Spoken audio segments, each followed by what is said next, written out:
Boa noite a todos, sejam bem-vindos. Boa noite. Livro Caminho, Verdade e Vida, Comunicações. Amados, não criais a todo espírito, mas provai se os espíritos são de Deus. Os novos discípulos do Evangelho, em seus agrupamentos de intercâmbio com o mundo espiritual, quase sempre manifestam ansiedade em estabelecer claras e perfeitas comunicações com o além.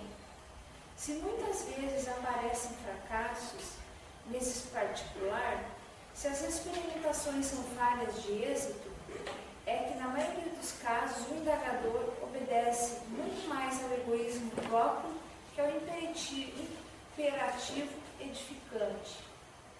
O propósito de exclusividade nesse sentido abre larga porta ao engano. Através dela, malfeitores com instrumentos nocivos podem penetrar o templo, de vez que o aprendiz cerrou os olhos ao horizonte das verdades eternas. Bela e humana, a dilatação dos laços de amor que unem o homem encarnado aos familiares que o precederam na jornada de leitura. Mas é inaceitável que o estudante obrigue quem lhe serviu de pai ou de irmão a interferir nas situações particulares que lhes dizem respeito. Haverá sempre quem dispense luz nas assembleias de homens sinceros. O programa de semelhante assistência, contudo, não pode ser substancial, organizado pelas criaturas, muitas vezes inconscientes das necessidades próprias. Em virtude disso, recomendou o apóstolo que os discípulos atentem, não para quem fale, mas para a essência das palavras, a fim de certificar-se se o visitante vem de Deus. Vamos agora a serenar os nossos pensamentos, buscar a essência divina do Mestre Jesus, mentalizando com os nossos anjos de guarda, agradecendo a oportunidade de podermos nesse momento falar com esse irmão, esse amigo maravilhoso. Ó Mestre querido, nesse momento a tua casa leva pensamento para a tua divina presença, agradecendo a nossa vida, a oportunidade do aprendizado. Querido Jesus, muito te agradecemos pelos espíritos que trabalham nessa casa, ajudando, coordenando o plano espiritual, trabalhando para que aqui chegássemos e sentíssemos essa paz, trabalhando as energias do ambiente, vindo ao encontro de cada um de nós, nos curando, nos limpando, através do seu toque divino, através da bondade do Pai. Esses irmãos benfeitores trabalham, ajudam, nos amparam, nos incluem em todos os momentos da nossa vida. E muito mais, irmãos, quando aqui estamos, clamando, agradecendo a misericórdia do Pai. E nessa noite, todos os espíritos também desencarnados que aqui se encontram, que junto conosco vão estar ouvindo a mensagem do Mestre Jesus, através da nossa irmã que levará para todos a orientação, o conselho e o ensinamento do Mestre. Querido Jesus, se conosco, nos abençoe e nos inspire, nos intua para que cada vez mais saibamos agradecer por tudo que nos tem dado, por tudo que nos dá. Mestre Jesus, que o seu amor e a sua paz esteja no meio de nós. Assim seja. Então hoje temos a Gessi mais firme, ela é do Centro Luz do Caminho, venha.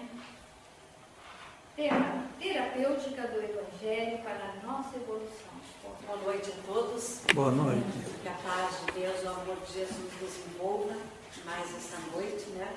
Que deixamos nosso lar, possamos vir aqui ouvir uma mensagem de otimismo e de esperança. Terapêutica do Evangelho não poderia dar essa premissa, né? Estamos aqui para receber a palavra, para que a gente possa sentir o consolo e o amor de Jesus sobre nós. Às vezes, a gente esquece da importância do Evangelho na nossa vida. Quando a gente lê o Evangelho, nem sempre a gente para pensar o que é que aquela palavra quis nos dizer. Muitas vezes a gente faz uma interpretação equivocada ou simplesmente não compreende o que o Evangelho quer dizer.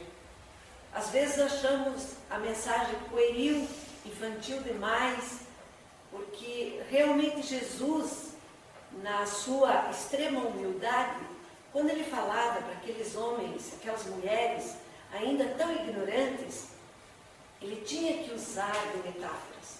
Ele precisava buscar palavras e adjetivos da época, exemplos simples, para que aqueles homens, aquelas mulheres o compreendessem. E já se passaram mais de 2000 anos e nós estamos ainda remando no mesmo lago. Quer dizer, ainda não compreendemos a mensagem de Jesus. Ainda muitas vezes não damos a ela o devido sentido para que ela cale fundo de nós e nos traga a real mensagem que ele quis nos transmitir. Então, a gente vai observando que na medida em que o homem evolui, ele precisa de melhores esclarecimentos. E a doutrina, então, vem como um recurso para este fim. Vem nos clarear a mente.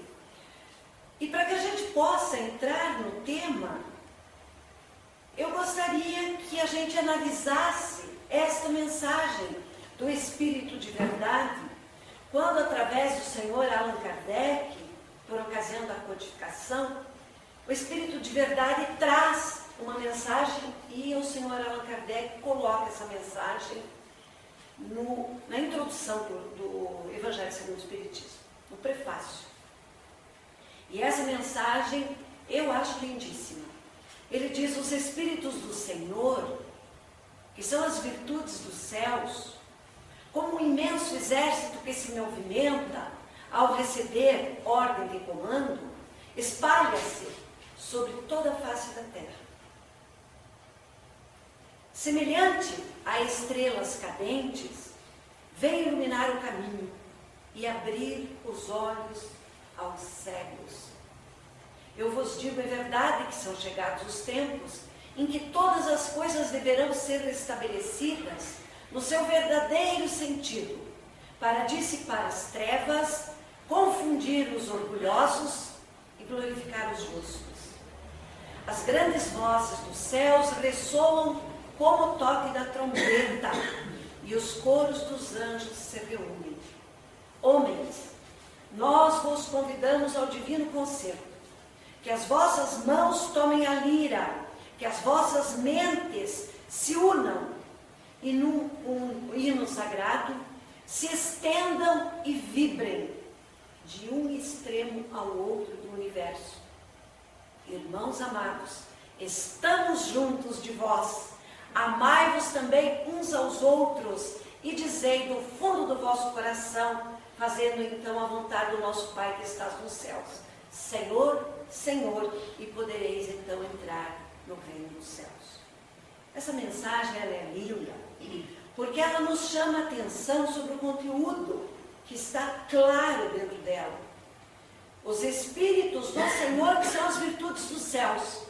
Quer dizer, o homem, desde que existe na face da terra, ele já tem um intercâmbio aí com os Espíritos. Isso não é privilégio do Espiritismo. O intercâmbio existe desde todo e sempre. Não lemos na história as pitonisas, as sibilas, os oráculos, as videntes. Eram pessoas da antiguidade, da Idade Média, que foram até queimadas em fogueira, consideradas bruxas, porque tinham a facilidade ou o dom da mediunidade para fazer esse intercâmbio entre os espíritos desencarnados e os encarnados. Então não é privilégio da doutrina espírita. Então por que agora vem todo esse exército de espíritos de uma vez só trazer tantas mensagens? Por quê? Porque Jesus, quando aqui esteve, antes de partir, disse: eu me vou para vos preparar um lugar, mas um dia eu voltarei para estar convosco para sempre. É claro que ele não falava do corpo físico. É claro que ele não falava de um espírito encarnar e estar entre nós. Ele falava de um conjunto ético-moral, um conjunto, uma doutrina que iria permanecer conosco para sempre, que seria trazida pelos mensageiros de luz. E é isso que ele quer dizer nessa passagem.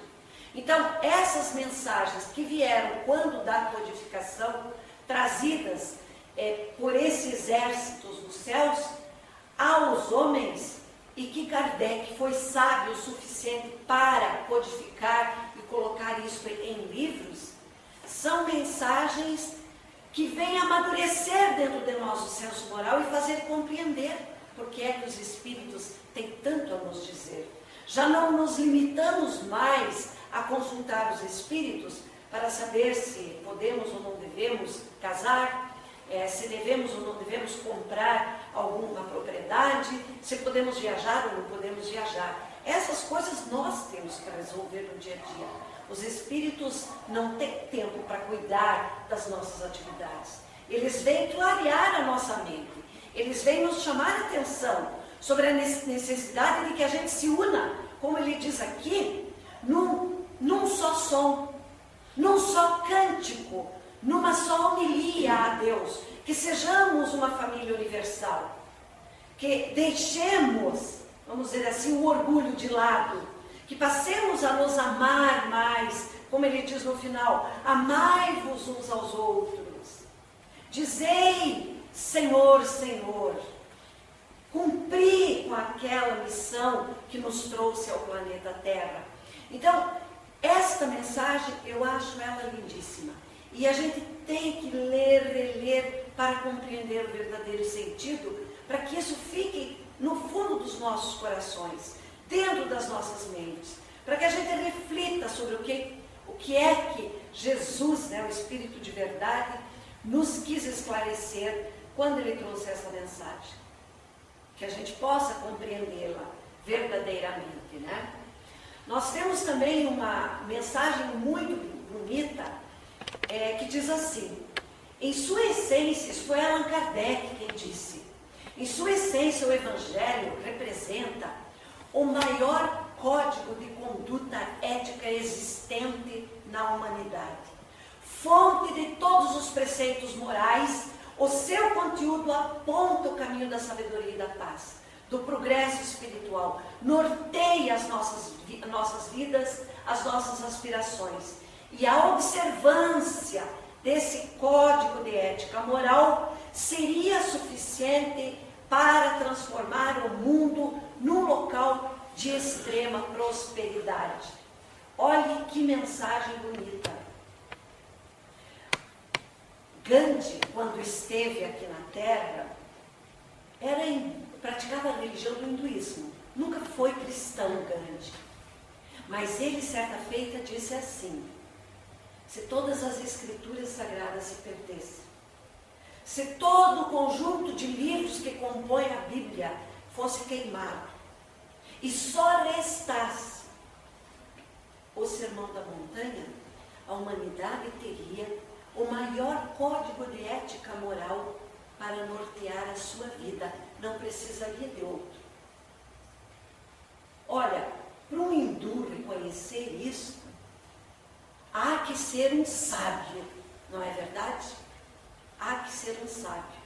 Quer dizer, ele já reconhecia a grandiosidade do Sermão da Montanha, que é todo um conjunto de ética moral nos chamando a atenção. Bem-aventurados aflitos, bem-aventurados mansos e os prudentes, bem-aventurados aqueles que sofrem, bem-aventurados os que choram, os que sofrem injustiça, Bem-aventurados aqueles que têm fome e sede. E por que Jesus dizia isso? Bem-aventurados os pobres de espírito. Jesus já chamava atenção para a prática do amor, da caridade. Então, esta luz, meus irmãos, nós temos que trazer para dentro de nós, porque o resto se confunde. Allan Kardec, no Livro dos Espíritos, no primeiro capítulo, chamado A Espíritos, bem no início ele diz assim, que a existência, a sobrevivência e a individualidade da alma tem a sua demonstração teórica e dogmática no espiritualismo. E no espiritismo tem a sua demonstração positiva. O que será que Kardec quis dizer com isso? Nós sabemos que todas as religiões cristãs, de uma certa forma, acreditam na sobrevivência de algo, não é verdade? Podem não acreditar na reencarnação, podem duvidar de algum outro ponto divergente, porém, todas elas são espiritualistas, não é verdade? Porque se eles não acreditassem na existência, na sobrevivência e na individualidade, por que eles pregariam o dogma do inferno ou do céu? Quer dizer, se eles pregam que existe um céu, existe um inferno, é porque eles acreditam que existe alguma coisa que sobrevive ao corpo, não é verdade? Se eles acreditam que eu posso orar, ou pagar uma missa, ou orar no templo por um familiar que me antecedeu no mundo espiritual, então eles acreditam que algo sobreviveu, não é verdade? Senão não precisaria mais orar. Se tudo acabou com o corpo, então não precisa orar. Então eles creem em algo que sobrevive. Então Kardec coloca isso. Então eles têm a sua demonstração através da teoria, que eles leem, estudam, e também nos dogmas. Agora, eles diferem um pouquinho na forma como eles interpretam isso. Não é verdade? Eles acreditam em algo que sobrevive, mas não acreditam no intercâmbio. Eles sabem que a alma sobrevive ao corpo, porém dizem que são seres à parte, criados para a dor, para o sofrimento, e que os anjos também são seres à parte. Isso são dogmas. Então é isso que Kardec quer dizer. Excetuando essa condição teórica e dogmática, nós temos no Espiritismo a demonstração positiva. Quer dizer, não é. Mas também partimos desse princípio, do mesmo dos espiritualistas, de que existe algo que sobrevive a algo e que tem sua individualidade. Então, o conceito é o mesmo. É isso que Kardec quer nos dizer. Porém, no início do Evangelho segundo o Espiritismo, o Kardec também coloca que ele está dividido, os evangelhos estão divididos em 5 partes. A primeira parte, segundo o Kardec coloca, são os atos comuns da vida do Cristo. O segundo seriam os milagres. O terceiro seria as predições que ele fez. O quarto seria as palavras que foram tomadas equivocadamente e que deram origem aos dogmas. E o quinto seria o ensino moral. As 4 primeiras são controvérsias. Todas as religiões brigam. Umas dizem que Cristo tinha uma natureza puramente fluídica, enquanto a doutrina diz não, Cristo tinha um corpo carnal. Então é uma divergência. Tem outras que têm outras teorias a respeito de Cristo. Tem religião que eu chamo até de visionário, de louco. Tem outros que dizem que Jesus nunca existiu. Outros duvidam de que Jesus era o enviado.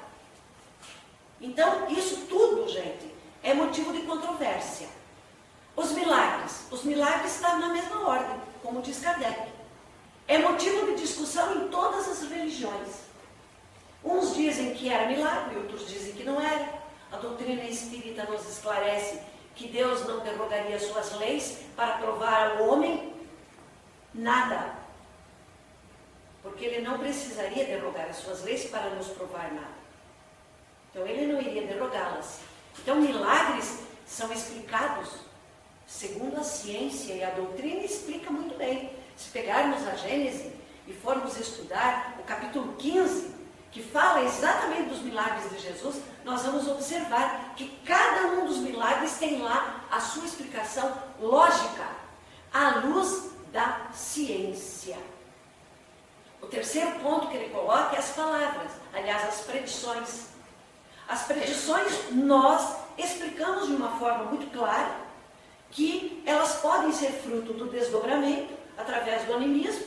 Eu estou dormindo, enquanto o corpo dorme, o espírito se desdobra. Não é verdade? E isso não é mediunidade. E isso a doutrina explica claramente. Isso é a propriedade do perispírito. Ele pode se desdobrar sim, uma propriedade. Todos nós temos perispírito, então todos nós podemos desprender do corpo e fazer um passeio por aqui ou para lá, ou transcender e ir em outras dimensões.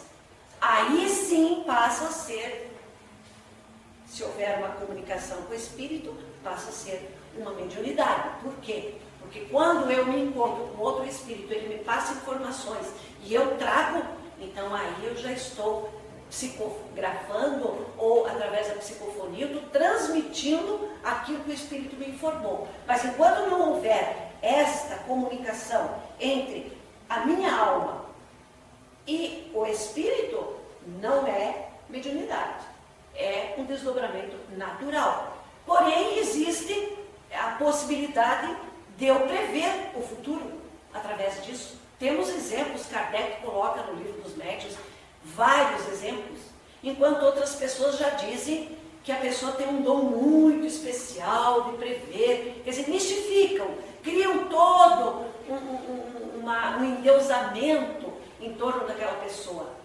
Então, isso também é controvérsia em todas as religiões. Aquelas palavras que serviram de dogmas para as igrejas, que nem o batismo, o casamento, a crisma, a primeira comunhão, a santa ceia, isso tudo são dogmas, que também está dentro de cada religião. Porém, o espiritismo não adota nada disso. Mas, então, também é motivo de controvérsia. Então, esses 4 itens que eu citei são controvérsia em todas as religiões. Porém, o ensino moral de Cristo, que é o último que Kardec coloca, esse não é motivo de controvérsia. Porque o ensino moral de Cristo é para todas as religiões igual. E ninguém questiona o ensinamento do Cristo. Então, isso é importante a gente observar. Então, quando a gente observa que realmente o ensino moral de Cristo é um roteiro de vida para nós, é nele que nós vamos nos apegar. Por isso que Kardec, ele se apega durante todo o Evangelho segundo o Espiritismo, tão somente neste item, o ensino moral. Porque ele é igual para todas as religiões. Então vejamos, se o Evangelho segundo o Espiritismo são todo o conjunto de ensinamentos morais e éticos que Jesus trouxe, ele serve para qualquer pessoa que adote qualquer religião na sua vida. Então ele não serve só para os espíritas. O Evangelho de Jesus é para todos. E aí é um ponto que há que se observar, porque na reunião que nós tivemos alguns dias atrás, em Florianópolis, no Fórum Espírita Catarinense, onde esteve presente o senhor presidente da Federação Espírita Brasileira, ele disse uma frase muito interessante. Ele disse assim: espíritas, nós não estamos aqui para espiritizar, nós estamos aqui para cristianizar. É diferente. Cristianizar é você fazer exatamente o trabalho que Kardec nos disse para fazer. Trazer o Evangelho de Jesus à luz da razão. Estudar o Evangelho de Jesus. Compreender o sentido do Evangelho de Jesus e adotá-lo como roteiro de vida, como reforma íntima, como a necessidade que temos para a ascensão espiritual. Sem o Evangelho de Jesus, não dá. Então, precisamos fazer o Evangelho em casa com a família? Sim, precisamos. Precisamos acender esta luz dentro do nosso lar. Toda família que reúne o cônjuge, seus filhos, os demais moradores, para a leitura do Evangelho, uma vez por semana, por 15 minutinhos, tenham certeza que é uma luz que se acende, não só no seu lar, para o vizinho, para a rua, quem sabe para o bairro. Agora, imaginemos se a grande maioria começar a fazer a leitura do Evangelho no lar, quantas luzes se acenderão. Então, por isso que ele coloca que o Evangelho, ele traria um mundo próspero para nós, se nós fizéssemos uso do Evangelho em nossa vida.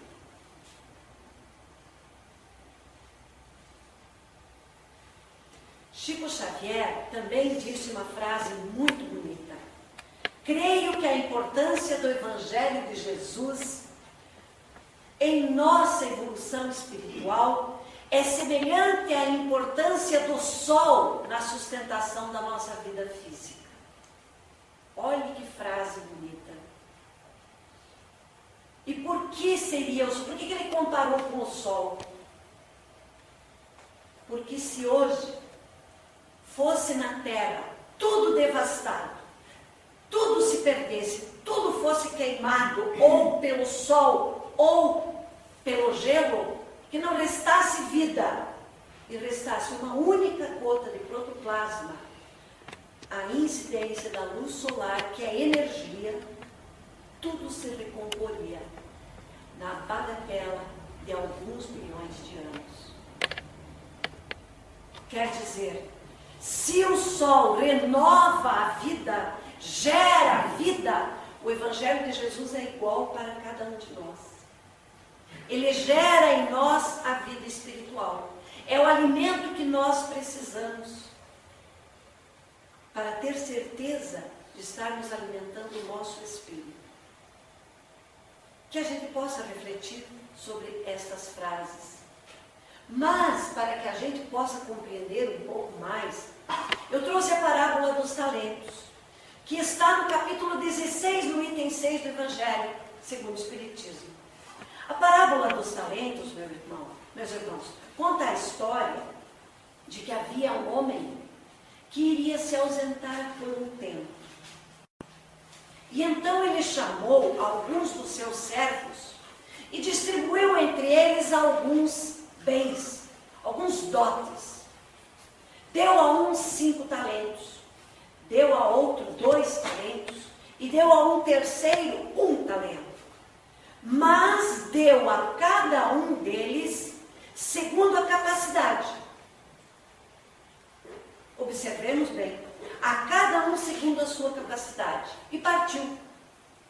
Permaneceu por um longo tempo distante, e quando retornou, ele chama os seus servos para que lhe prestem contas dos talentos que ele havia distribuído. E então, o que recebera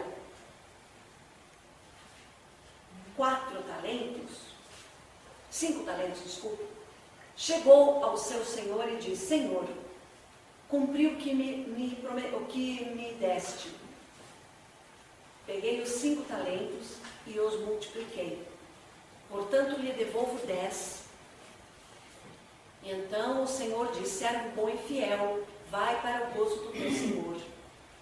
Vem o segundo, e então entrega 4 talentos. E ele diz ao Senhor: Senhor, aqui estão também os seus bens multiplicados. E o Senhor responde da mesma forma: servo bom e fiel, vai para a glória do Senhor.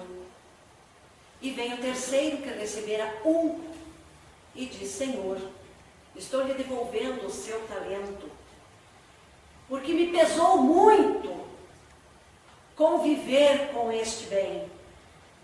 Exigia de mim muitos sacrifícios que não estavam no meu alcance. e então eu lhe devolvo, porque eu enterrei para preservá-lo, e estou lhe devolvendo o mesmo talento.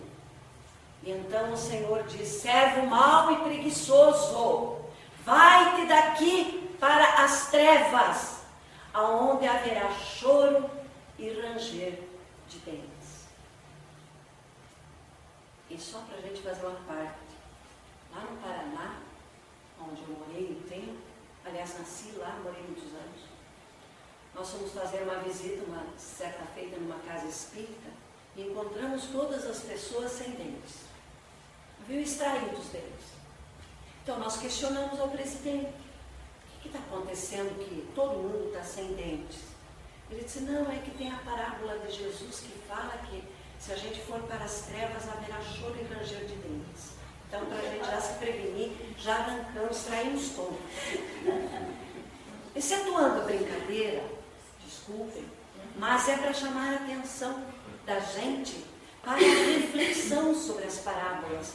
Porque quando a gente lê, a gente pega a parábola somente na sua superficialidade. A gente não se aprofunda. E a gente a interpreta de acordo com aquilo que a gente quer que seja. Para que a gente possa, ao ler uma parábola dos evangelhos, a gente se aprofundar e extrair dali qual é a essência da mensagem. O que é que ela quer nos dizer? Que a gente não fique na superficialidade. Porque senão haverá choro e ranger de dentes. E daí não adianta extrair. Mas, meus irmãos, irmão Giz, que é Humberto de Campos, ele escreveu um livro chamado Luz Acima. Neste livro, ele traz uma releitura da parábola dos talentos. E ele coloca da seguinte forma: aquele servo que recebera 5 talentos, ele recebera, na verdade, a saúde, a riqueza, a habilidade, o discernimento e a autoridade. O que recebera 2 talentos, recebera a inteligência e o poder. E o que recebeu 3 talentos, aliás, 1, desculpe, este recebeu a lâmpada sublime da autoiluminação através do conhecimento. É tudo que os espíritas receberam. Será que é por acaso? Ou será que não somos nós, os espíritas, que recebemos esse talento da luz do conhecimento, da autoiluminação, do dom celestial de nos iluminar espiritualmente para atingirmos o progresso que necessitamos? É isso que o irmão X diz. E então, ele continua a sua releitura da parábola dos talentos e diz assim: venham, meus servos, venham me contar o que vocês fizeram com os talentos que eu dei, segundo a capacidade de cada um. E então vem aquele que havia recebido os 5 talentos e diz assim: Senhor, te entrego em dobro, porque quando eu respeitei a saúde, eu adquiri tempo. A saúde tinha sido um talento que ele recebeu. Ele não desperdiçou a saúde. Quantos de nós desperdiçam a saúde? Na bebida, no tabagismo, nas drogas lícitas e ilícitas, na maledicência, na falta de perdão, no desamor. E vamos ficando doentes e queimando o nosso fluido vital indevidamente. E aí partimos para o mundo espiritual como suicidas inconscientes. E se a gente cuida da saúde, nós ganhamos tempo. Porque quantas moratórias, quiçá, nós não teremos quando plantamos o bem. Divaldo é exemplo disso. Já teve uma moratória, era para ter desencarnado há bem mais tempo. Está aí conosco até hoje. Por quê? Porque quando ele preservou a saúde, ele ganhou um outro talento que é tempo. O segundo bem que ele recebeu era a riqueza. Então ele diz: Senhor, espalhando a riqueza, eu aliciei a gratidão. Quer dizer, um dos bens que ele ganhou era a saúde e outro era a riqueza. Quando ele fez uso daquela riqueza que lhe foi concedida como dom, e gerou empregos, e ajudou os necessitados, e fez pelo progresso do seu lugar onde morava, onde vivia, ele aliciou gratidão. Existe coisa mais boa do mundo do que a gente receber a gratidão por ter feito algo por alguém? E então o servo continua dizendo: Senhor, usando a habilidade que foi o terceiro dom que me deste, eu recebi a estima. Quantos de nós, por falta de habilidade, atropela as situações, atropela os problemas, atropela as amizades, atropela as situações difíceis no dia a dia do nosso trabalho, no trânsito, na fila de espera. Enquanto que, se soubermos trabalhar com habilidade, nós vamos receber estima, porque vamos granjeando amigos, ao invés de deixarmos inimigos que podem vir a nos perseguir numa vida futura. E então esse servo continua: movimentando o discernimento, Senhor, eu conquistei o equilíbrio. Outro dom que ele receber era o discernimento, e com o discernimento ele adquire o equilíbrio.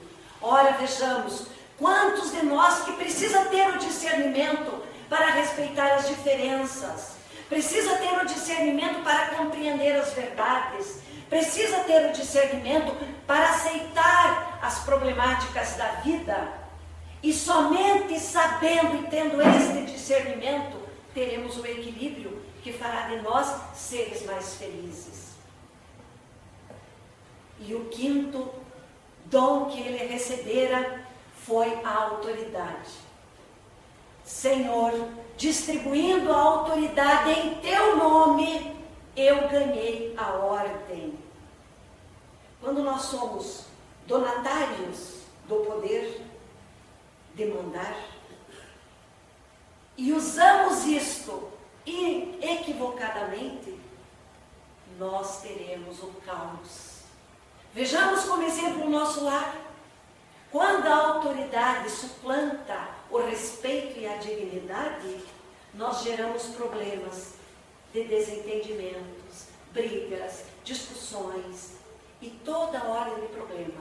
Não é verdade? E não geramos um caos?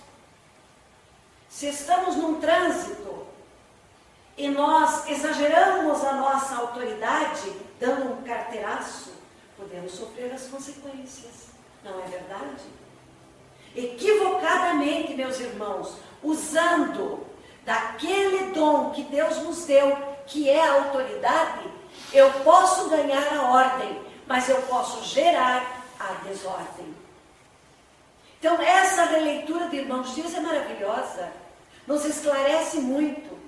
E ele continua dizendo, e se aproxima então o segundo servo que recebera 2 talentos. E então ele diz: Senhor, recebe os teus haveres multiplicados, porque elevando a inteligência que me deste, eu obtive trabalho. Quer dizer, usando da capacidade nossa, da inteligência, que todos nós somos dotados, nós multiplicamos o trabalho, a oportunidade do emprego para nós e para os outros. E o outro talento que ele então recebera, ele diz: submetendo o poder que ele recebeu à tua vontade sábia, eu atraí o progresso.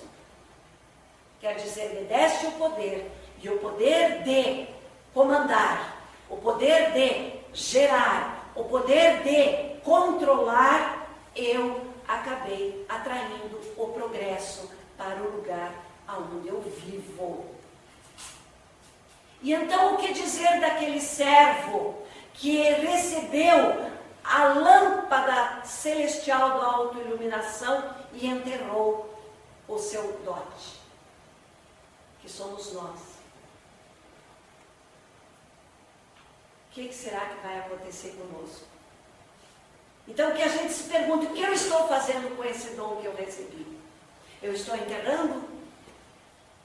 Ou eu estou fazendo com que ele se espalhe? Porque se eu tenho o dom da autoiluminação, eu posso multiplicar o meu bem e todos os outros bens na releitura do irmão X. Porque se eu tenho a autoiluminação, eu vou fazer com as pessoas ao meu redor que também se autoiluminem. Eu vou multiplicar este talento. E com isso eu vou gerar tudo de bom e de melhor, gerando a prosperidade no dizer do próprio Senhor Allan Kardec. Então essa releitura de Irmão X eu achei maravilhosa. E Kardec então vem nos dizer, para os homens em particular, constitui o Evangelho uma regra de proceder que abrange todas as circunstâncias da vida, privada e pública. É o princípio básico de todas as relações sociais que se fundam na mais rigorosa justiça. E, finalmente, e acima de tudo, é o roteiro infalível para a felicidade vindoura, o levantamento da ponta do véu que nos oculta a vida futura. Quer dizer, Kardec já nos chama a atenção que tanto na vida privada quanto na vida pública, eu tenho que ter o Evangelho como roteiro de vida. E se tivéssemos o Evangelho de Jesus como roteiro de vida, nós não precisaríamos de nenhuma outra legislação. Nenhuma. Todas elas se resumiriam no Sermão da Montanha. Todas as leis que o homem se utiliza. Então que a gente reflita. Que a gente possa pensar com humildade sobre estas questões que Irmão X nos traz. Todos nós temos a capacidade de suportar o dom dado por Deus. Agora, o que eu estou fazendo com esses dons? Me fazendo de vítima? Ou eu estou acendendo o candeeiro e iluminando o meu espírito?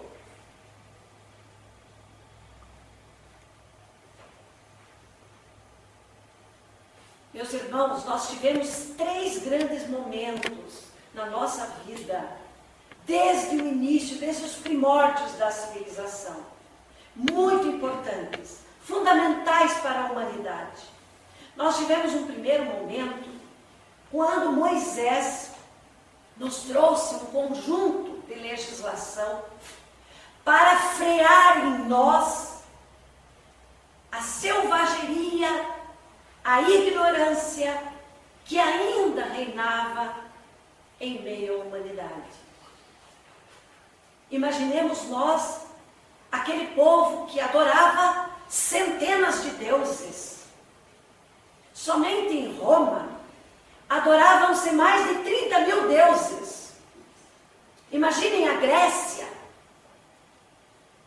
Permeava por todos os cantos e recantos centenas e milhares de deuses. Então Moisés vem com esta sagrada missão, um espírito já de escola, para trazer para aquela humanidade a crença num Deus único. E não foi fácil plantar naquelas mentes endurecidas a crença num Deus único. Um vacilo era o suficiente para eles se revoltarem. Lembram quando sobe ele ao Monte Sinai e que volta com as tábuas dos 10 mandamentos e encontra aquela população inteira, centenas de homens, adorando um bezerro de ouro, porque na ausência de Moisés se sentiram desprotegidos e foram logo levantar um Deus para adorar, para os fortalecer. Então Moisés planta no meio daquela humanidade, ainda incipiente, a crença de um Deus único. Um marco histórico para a humanidade. Porém, vem Jesus, na sua segunda revelação, trazer um outro conjunto de novidades. Vem Jesus reportar à humanidade que Deus é amor e que devemos nos amar e que devemos praticar a caridade, porque fora da caridade não há salvação. Portanto, daquela lei de Moisés, despótica, que se impunha pela força, agora vem o Cristo como uma lei conselheira, uma revelação livremente aceita. Aceita se quiser, o convite está feito. Assim era Jesus. Ele não dizia, estou arrebanhando. Ele dizia, vem e segue-me. Somente isso. Fazia o convite. Agora, se não quiseres ir, o problema é seu. Então, marcou Jesus um grande momento para a humanidade, tão importante, que até o tempo se considerou o antes e o depois. Foi um divisor de águas. Mas a humanidade teve também um terceiro momento, cumprindo-se o que Jesus havia dito, que mandaria o Paráclito. E então, no século XIX, Kardec codifica a doutrina espírita, comandado pelo próprio Jesus, que se intitulou o Espírito de Verdade. E então vem com esse conjunto maravilhoso que levanta o véu da ignorância e vem nos esclarecer. E vem agora, como ele disse no seu prefácio, iluminar as mentes, justificar aqueles que sofrem, levantar os olhos aos que estavam cegos e que são os exércitos dos céus. Porque não foi, a doutrina espírita não está embasada em nenhum homem. Nem Kardec quis o mérito da compilação. Tanto que se intitulou Allan Kardec, para não confundir o conjunto da sua obra com o pedagogo que era. E diz, a doutrina é dos espíritos. Em nenhum momento ele disse, a doutrina é de Allan Kardec. A doutrina é dos espíritos. Tanto que no seu primeiro livro, o Livro dos Espíritos, ele escreve, o Livro dos Espíritos. Então não está mais fundamentada no homem, mas vem nos iluminar, trazer para nós toda uma explicação de todas as leis naturais, as leis divinas, eternas e imortais. É um momento de descoberta para a humanidade, é um momento de conhecimento para a humanidade, é um momento de libertação, é o momento da conquista da sabedoria para a humanidade. Basta que a gente se dedique profundamente ao estudo desse conjunto de revelações maravilhosas. Então Kardec lança o Livro dos Espíritos em 1857, lança o Livro dos Médiuns em 1861, o Evangelho segundo o Espiritismo em 1864, o Céu e o Inferno no ano de 1865 e a Gênese no ano de 1868. E temos aí tudo pronto. Não precisamos mais buscar obra entre os espíritos. Vamos buscar um consolo, uma mensagem, uma palavra amiga, uma palavra de esperança. Porém, o conjunto da obra está aí, prontinho, que a gente só aproveita estudando. E deveríamos estudar profundamente esta doutrina maravilhosa, porque ela é o Evangelho de Jesus redivivo. Ela traz para nós todos que nós precisamos para compreender o que é que Jesus quis nos dizer nas suas parábolas. Que a gente possa estudar o livro dos Espíritos na sua primeira parte, que fala das causas primeiras, com o livro Gênesis, para que a gente possa fazer um link desse primeiro livro, primeiro capítulo, com a Gênesis. Que a parte segunda do livro dos Espíritos, que fala no mundo, do mundo espírita, ou o mundo dos espíritos, que a gente possa estudar com o livro dos médiuns. Porque realmente o livro dos médiuns vai esclarecer para nós todo o universo dos espíritos. Como é que isso acontece? Como isso se dá? A terceira parte do livro dos Espíritos vem nos falar das leis morais. E as leis morais é tudo que está contido no Evangelho segundo o Espiritismo. Então, que a gente possa estudar junto com esse terceiro livro. E o quarta parte do livro dos Espíritos, que fala das esperanças e das consolações, que a gente possa estudar com o livro O Céu e o Inferno. E por que esse link destas obras com o livro dos Espíritos? Meus irmãos, porque a Gênesis explica para nós de onde eu vim. O livro dos médiuns explica para nós o que eu sinto. Enquanto o Evangelho segundo o Espiritismo nos esclarece por que é que eu sofro. E o céu e o inferno vai nos deixar claro para onde eu vou. Que são questionamentos nossos, do dia a dia. Cada um de nós, de vez em quando, se pega pensando: de onde eu vim? De onde eu vim? Para que eu estou aqui? Não é verdade? O que é que eu estou sentindo? Da onde vem, às vezes, essa tristeza que me abate, que me faz chorar?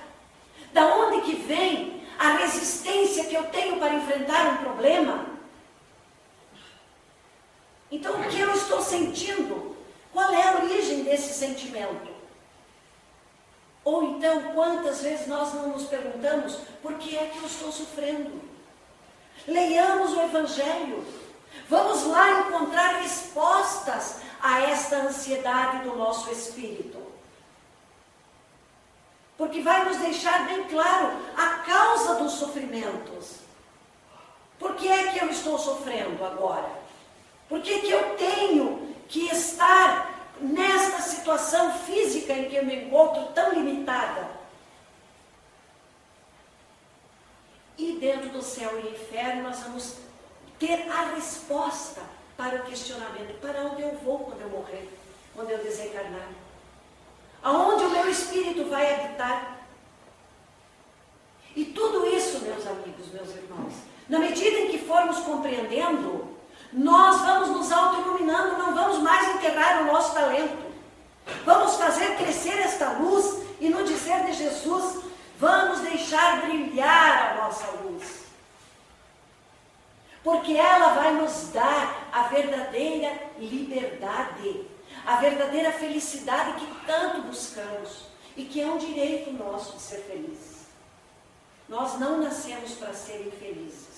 Nós nos fazemos infelizes. Equivocadamente nos fazemos infelizes. Kardec também coloca no Livro dos Espíritos a seguinte situação: de que nós temos alguns momentos na nossa vida que muitas vezes a gente se faz certas perguntas por conta de ainda não compreender em que momento nós estamos.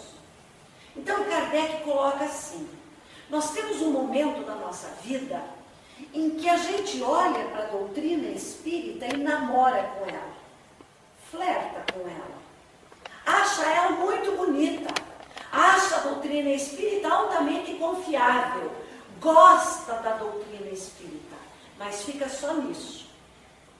Só flerta, só namora. Nós temos também um segundo momento, em que nós entramos na doutrina espírita. Então já nos permitimos ir para lá, assistir uma palestra pública, tomar um passe, levar uma água frutificada para casa. Quando eu não me sinto bem, vou para um atendimento fraterno. Então eu já estou entrando na doutrina. Mas eu também tenho um terceiro momento no dizer do Senhor Allan Kardec. Quando a doutrina entra em mim, aonde eu passo a me dedicar exclusivamente ao estudo dessa doutrina, ao conjunto dessas leis maravilhosas.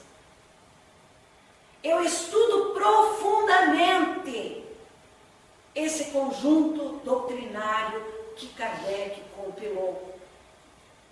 Então eu entro na doutrina espírita. E o quarto momento é quando eu vivencio tudo aquilo que eu aprendi. E então a doutrina através de mim. Não é lindo isso? Que cada um de nós se pergunte: em que momento eu estou? Eu estou só flertando? Ou eu já entrei na doutrina? Ou eu já avancei e deixei ela entrar em mim? Ou eu já estou vivendo o Evangelho de Jesus e então a doutrina está através de mim, na minha conduta, nos meus pensamentos, nos meus atos, na aceitação das dificuldades, na resignação, no amor ao próximo, na verdadeira prática da caridade, quando eu coloco o amor em ação. Que possamos refletir, meus irmãos, porque a importância do Evangelho é como um sol para nós. Basta que não enterremos o nosso talento. Basta que realmente estudemos profundamente, compreendamos e passemos a vivenciar tudo aquilo que estudamos e que compreendemos. Mas para isso nós precisamos manter a alma limpa. E para manter a alma limpa, nós precisamos estudar o Evangelho.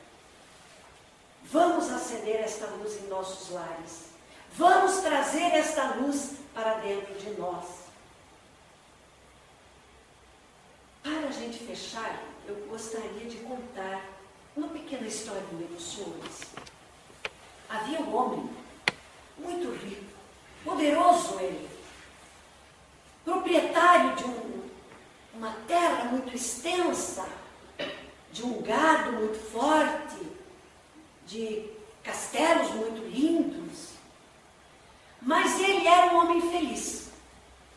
Ele queria saber a resposta do que é céu e do que é inferno.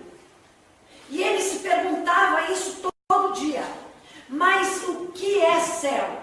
E o que é o inferno? E ninguém sabia lhe dar a resposta. Então, certa feita, alguém lhe disse que havia um sábio que vivia no alto de uma montanha, bem distante dali, que tinha respostas para tudo. E então aquele homem não teve dúvidas, encilhou o melhor dos seus cavalos, se abasteceu das melhores provisões e partiu à casa deste sábio. Viajou por muitos dias, sem descanso, até que chegou no topo da montanha e encontrou um ancião sábio. E já de imediato foi perguntando: mestre, por favor me elucide, o que é o céu e o que é o inferno? E então o mestre, sem levantar os olhos, diz: como ousa tu me dirigir a palavra? Tu estás sujo, imundo, empoeirado, suado, e tem a ousadia de chegar aqui na minha casa e me dirigir a palavra neste estado? E então o cidadão desembainha a espada e parte para cima do mestre, para lhe cortar o pescoço. E o mestre não se moveu 1 milímetro, simplesmente disse: este é o começo do inferno. Então aquele homem recua, esconde a espada e diz, pensa consigo mesmo: meu Deus, esse homem colocou a sua cabeça a prêmio para me ensinar o que é o inferno. Ele é muito sábio, ele não teme nada, nem a própria morte. Eu poderia tê-lo matado. Ele é sábio. E então ele se aproxima lentamente do mestre e diz: o senhor me desculpe a minha ignorância. Peço-lhe perdão pela minha inconsequência. E então o mestre diz: esse é o começo do céu. Que a gente possa, meus irmãos, refletir profundamente se o Evangelho de Jesus não é a melhor terapêutica para a nossa evolução. Porque tentar descobrir o que é o céu e o inferno, cada um de nós já se fez essa pergunta. Cada um de nós já se perguntou: o céu é aqui? O inferno é aqui? Ou o céu é lá e o inferno lá? Aonde ficam? Como será? Então que seja um consolo às nossas almas, porque o céu e o inferno é um estado de espírito. E o estado de espírito nós preparamos com o Evangelho de Jesus. Que Deus nos conforte e que Jesus nos ilumine. Muito obrigada pela atenção e carinho. Uma boa noite a todos.